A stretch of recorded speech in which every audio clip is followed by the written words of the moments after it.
Mapagpalang araw po sa inyong lahat.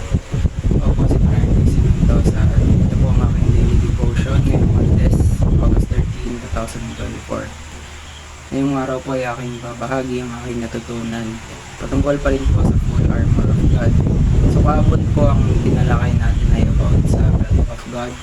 Ngayon naman po ay about sa breastplate of righteousness. Now sabi po dito sa Ephesians chapter 6 verse 14, stand firm then, of truth buckled around your waist, with breastplate of righteousness in place. Sa Tagalog po, kaya't maging handa kayo, bigkis sa inyong bewang ang sinturon ng katotohanan, at isuot sa dibdib ang baluti ng katuwiran. Now kapag po kasi tayo ay naipaglaban, kailangan po natin ang weapon. Otherwise, sasabihin ni Satanas, nakikipaglaban ka sa akin, parehas naman tayong masama, gumagawa ka ng mga kasalanan. So ngayon po, nais kong ipahagi ng mga katuruan na aking natutunan.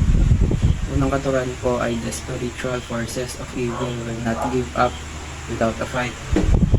Pag nalipin tayo ng diablo, or kapag nalipin ng mga diablo, mga tao, makikita mo talaga parang lost yung mga tao.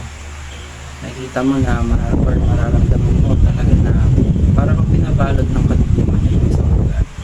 That's why kailangan nating magkaroon ng armor, and yun yung full armor of God.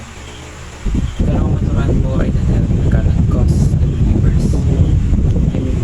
The devil cannot accuse the believers anymore.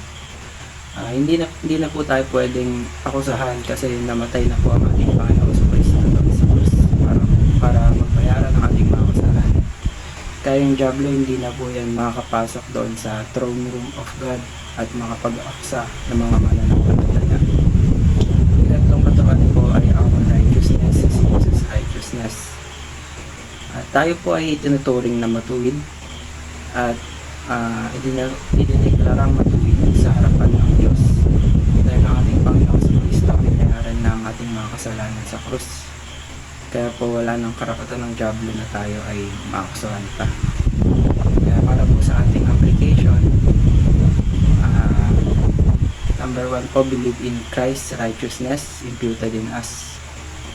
Panampalatayaan po natin ang katuwiran at kabanalan ng ating Panginoon sa Kristo na ibigay niya sa atin.